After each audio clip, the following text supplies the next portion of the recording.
Bon, bonjour à tous et à toutes, et merci de m'avoir donné l'occasion de présenter le travail qu'on a mené à Oncostat. Donc, je suis Mariam Karimi et depuis 2019, je travaille à Oncostat et à l'IGER au cours de statistique et d'épidémiologie. Et aujourd'hui, je vais vous parler du travail qu'on a fait sur le chaînage d'une base de données hospitalière avec les données de mortalité des ministères. Tout d'abord, je vais commencer par une définition très simple de chaînage ou appariement. L'idée, c'est de retrouver les individus d'une base de données A dans une base de données B. Il existe plusieurs méthodes pour faire des appariements et je vous ai cité un article qui fait le résumé de tout. Donc, en gros, en présence d'un identifiant unique, et par exemple en France, on a le NIR, et dans le monde où il n'y a pas d'erreur dans les bases de données, on peut faire simplement un merge, donc ce qui est un appariement direct. Mais normalement, on n'a pas cet identifiant unique. En France, on n'a pas le droit d'avoir accès à cet identifiant unique pour toutes les bases. Donc, l'idée, c'est de retrouver les individus en utilisant des autres variables qui sont communes entre les deux bases de données, ce qui nous ramène aux appariements directs. Et je vous ai mis un schéma ici de bases de données A et B, et donc on a certaines variables qui ne sont pas communes entre les deux bases et les variables B1 jusqu'à BK qui sont communes entre les deux bases, et on essaie de retrouver les individus de la base A dans la base B. Quels sont les types de variables qu'on peut avoir pour le chaînage en France surtout? Donc, on peut avoir les variables qui sont directement identifiantes, c'est-à-dire en utilisant ces variables, on arrive à retrouver l'identité des patients. C'est pour ça que ce sont des individus, c'est pour ça que ce sont des variables qui sont très sensibles ou sensibles. Par exemple, on peut avoir des variables qui sont très sensibles, comme la combinaison de NIR, date de naissance et le sexe, ce qui est utilisé pour les appariements SNDS. Ensuite, on peut avoir les variables qui sont sensibles, la combinaison de nom et prénom, date de naissance, sexe, le code de l'INSEE pour le lieu de naissance, et aussi le lieu de décès, le lieu de résidence, si c'est possible. Ça, normalement, ce sont les variables qu'on utilise, qui est utilisé pour les appariements en utilisant les répertoires, par exemple RNIPP. Et ensuite, on a d'autres variables qui sont des variables indirectement identifiantes, comme le sexe, date de naissance, l'adresse, lieu de naissance, résidence, décès, aussi les établissements de soins. Plus on a des variables, plus on peut être sûr de la qualité de l'appariement qu'on fait. L'objectif de travail qu'on a mené à Oncostat, c'était retrouver les statuts vitaux des patients de Booster aussi. Donc, pour premier objectif, c'était pour les études épidémiologiques qu'ils ont envie de faire à Booster aussi. Et aussi, il y a des bénéfices logistiques pour Booster aussi. Par exemple, ça peut éviter d'envoyer des lettres aux patients qui sont déjà décédés. Après, par le passé, il existait un circuit assez compliqué et long, et aussi coûteux pour Booster aussi, parce que pour chaque appariement, pour chaque ligne, il fallait payer. Et depuis 2018, l'INSEE a mis à disposition sur le site le statut vital et aussi des variables identifiantes comme nom de famille, ça veut dire le nom à la naissance, prénom, date de naissance, lieu de naissance et le sexe. Et c'est ce qui nous donne la possibilité de faire un appariement de base de Booster aussi et récupérer le statut vital et la date de décès. Un schéma qui résume tout le processus d'un appariement, c'est d'abord, on commence par extraction des bases de données. Donc, je vais aller étape par étape sur tout le processus.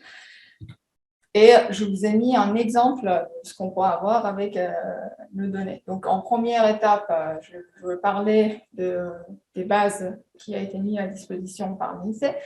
Donc, depuis 2018, l'INSEE a mis à disposition, mais les données, ça revient des décès depuis 1970, si je ne me trompe pas. Donc, ce sont les fichiers en format CSV.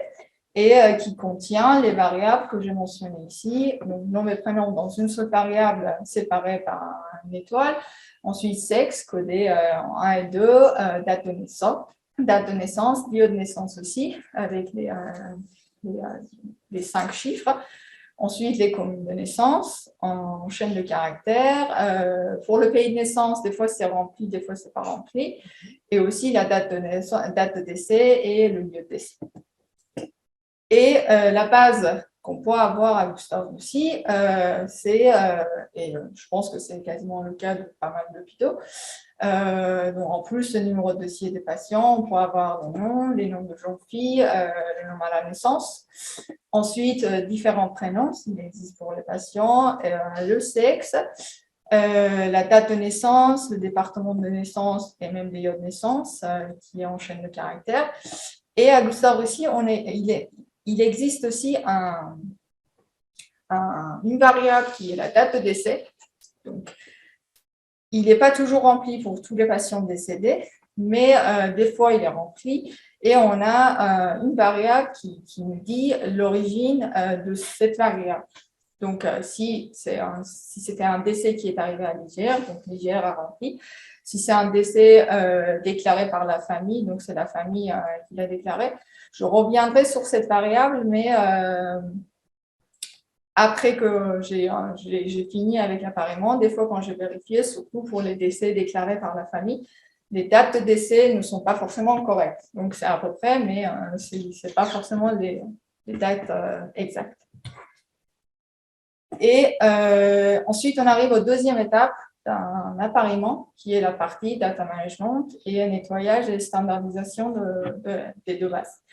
Qui est très important, cette variable, en fait, cette étape, ça a été montré même dans la littérature que c'est l'étape plus importante d'un appareillement pour pouvoir standardiser et d'avoir les bases propres, hein, parce que si on a vraiment des bases mal produites ou mal standardisées, même si on a une meilleure méthodologie, on ne pourra pas retrouver forcément les ambiguïtés. Donc, ce qui contient pour moi, qui est très important pour moi, c'est la partie mettre à jour les communes. Tous les ans, en France, on a les changements des codes communes qui sont liés au changement de nom, création, fusion des communes. Donc, tous les ans, on a les changements des codes. Et ce qui est encore sur le site de l'INSEE, on peut retrouver ces informations pour tous les changements. Donc, on peut avoir les tables correspondantes pour chaque année. Donc, ensuite, on peut faire la fusion de tout. Et dans la base INSEE, les codes qui ont été déclarés, c'est les codes au moment de l'année d'essai. Et les codes de la base IGR, c'est au moment où ils ont créé le dossier de patient. Donc, c'est important de mettre tous à jour pour les mêmes échelles de temps, on peut dire. Ensuite, dans la base IGR, il existait, je vous donne l'exemple que j'avais, il existait pas mal de doublons, donc il y avait une étape pour enlever les doublons, et aussi il existait des chiffres et des chaînes de caractères, des caractères spécifiques comme étoile ou d'autres caractères dans les noms et prénoms. Donc il y avait une partie aussi à enlever ces chiffres, tout ça. Et ce que j'ai fait, c'est j'ai séparé les communes et les départements pour les deux bases, pour la base INSEE et pour la base IGR, et aussi les jours, mois et années de naissance séparés dans 3 variables. Donc, ça nous permettrait de pouvoir comparer, et si jamais il y a juste la date, le jour de naissance qui n'est pas correct, donc quand même, ça nous permettrait d'identifier encore les années.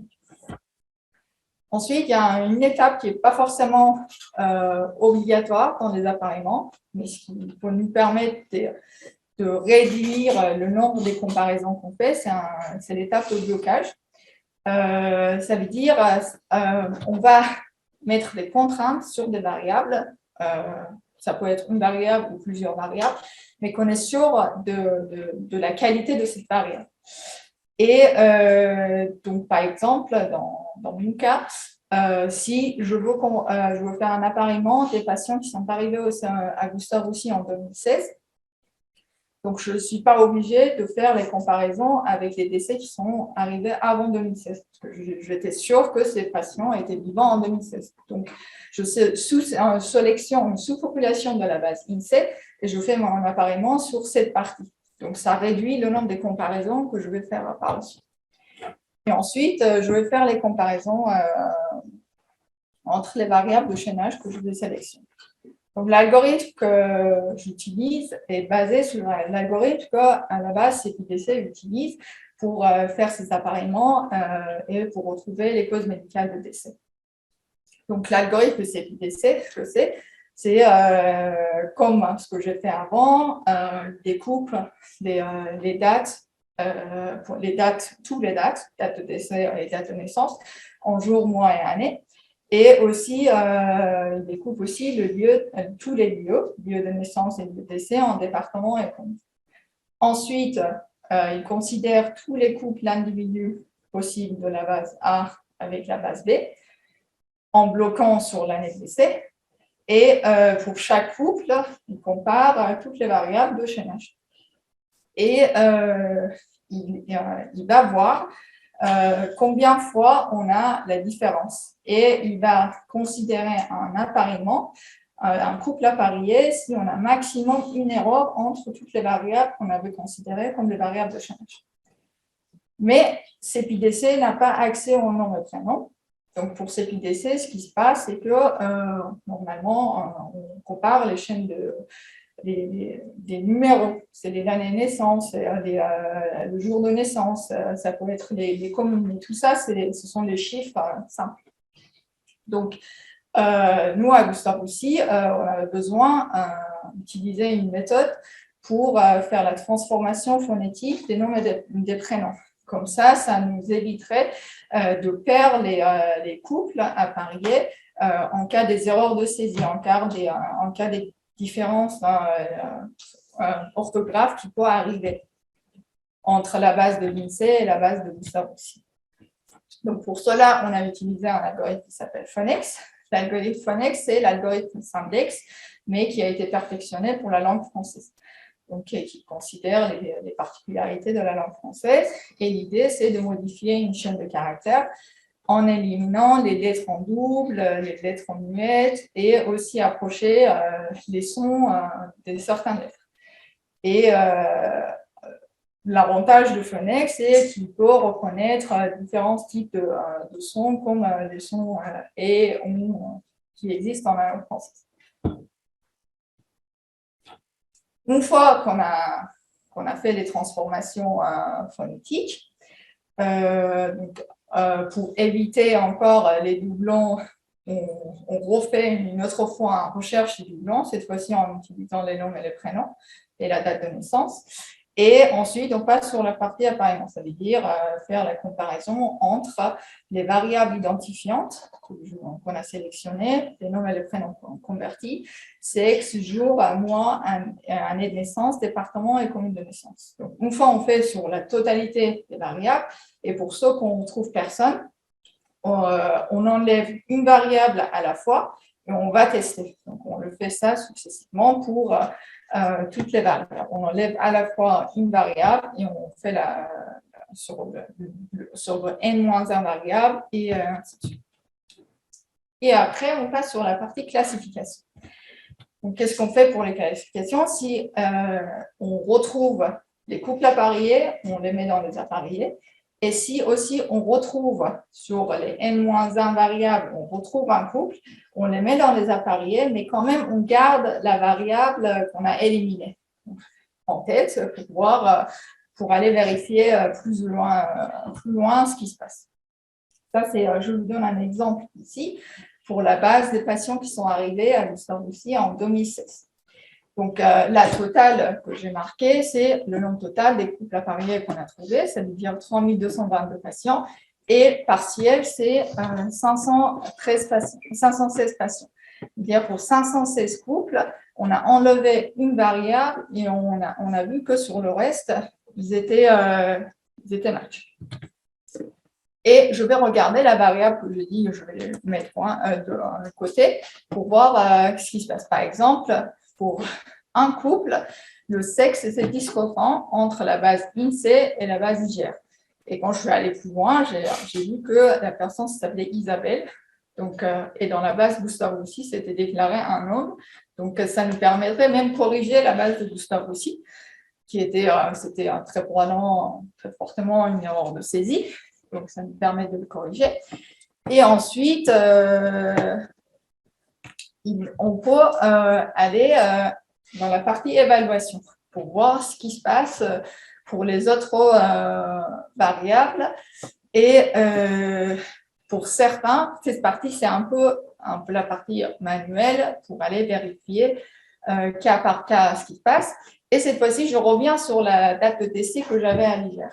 Donc, si le couple a parié, mais avec une variable de moins qui matchait, avait les mêmes dates de décès que celui de l'INSEE, donc j'accepte cet appareillement et je dis que c'était la même personne. Et même peut-être, je peux même corriger la variable qui était différente dans la base légère. Donc, si l'objectif est un peu améliorer la qualité de la base légère, je peux le faire aussi. Après, pour les prénoms, des fois, ça arrive que les patients, quand ils arrivent à Gustave Roussy, ils donnent le prénom usage, alors que pour la base INSEE, c'est le deuxième prénom. Donc ça, je fais les vérifications pour voir est-ce que, bon, ok, sur le premier prénom, ça ne marche pas, mais est-ce que le premier prénom, ça marche avec le deuxième prénom? Ainsi de suite. Et aussi, il y a des cas, par exemple, pour les naissances en Algérie. Pour Gustave Roussy, ça a été déclaré pour ceux qui sont nés avant 63 en Algérie. Pour Gustave Roussy, c'est le département étranger, alors que pour l'INSEE, c'est un département français. Donc ça aussi, soit on peut le faire dans la partie data management, soit on peut le faire dans cette partie. Donc il y a plusieurs cas qu'on peut modifier. Et après, il y a certains cas, très probablement, ce n'est pas un match et on ne va pas les garder dans les appareils. Et aussi, on voit que la commune et le département, c'est quand même parmi ceux qui ont quand même pas mal de cas. Et quand on regarde dans la base Gustave aussi, il y a pas mal de patients que le lieu de naissance n'a pas été bien déclaré. Donc, la commune et le département est quasiment vide. Donc, c'est sûr qu'il n'arrive pas à faire le match. Et donc, ce qui nous ramène dans le cas où on dit, peut-être avec l'évaluation que je fais, peut-être pour certains patients, si j'enlève cette variable liée aux naissances, ça veut dire la commune et le département de naissance, peut-être j'arrive à faire quelque chose. Ce qui nous ramène sur le deuxième appareillement que je fais, et cette fois-ci, j'enlève la commune et le département de naissance, et j'arrive à retrouver 1449 patients supplémentaires. Par contre, cette fois-ci, je ne vais pas du tout aller voir ceux qui ont avec N-1 parce que cette fois-ci, ça sera beaucoup trop de variables en fait. Donc, et ça sera très probablement pas le cas. Donc, je ne vais pas aller plus loin par rapport à ce que je trouvais avant. Donc, en conclusion, il faut quand même appuyer sur le fait que la qualité de la base de données est très importante. Donc, et la partie data management, c'est encore la partie la plus importante. Ce qu'on voyait dans la base de Gustave aussi, c'est qu'il y avait pas mal de patients que leur nom et prénom, c'était le numéro de dossier. Donc, avec ces patients, on ne peut rien faire. Donc, soit il faut remonter à Gustave Roussy pour aller chercher dans les dossiers des patients pour le corriger, soit on reste avec cette qualité et on fait ce qu'on a. Et aussi, le choix des variables est très important. Plus on a des variables, plus on peut être sûr de la qualité que vous faites. Et ce que j'ai expliqué aussi, c'est que je ne suis pas du tout à 100% un algorithme automatisé. Donc, pour aller un peu plus loin, de toute façon, on n'arrive jamais à faire un truc vraiment avec un clic-bouton. Mais pour aller un peu plus vers l'automatisation, peut-être qu'on peut envisager des appareillements probabilistes qui utilisent des algorithmes statistiques. Et dans l'idéal, on aimerait bien mettre à disposition l'algorithme pour la communauté française, les autres hôpitaux, et aussi publier les résultats dans REST. Et je remercie CPDC, Grégory et Karine Vache de nous avoir aidés pour ce travail. Merci.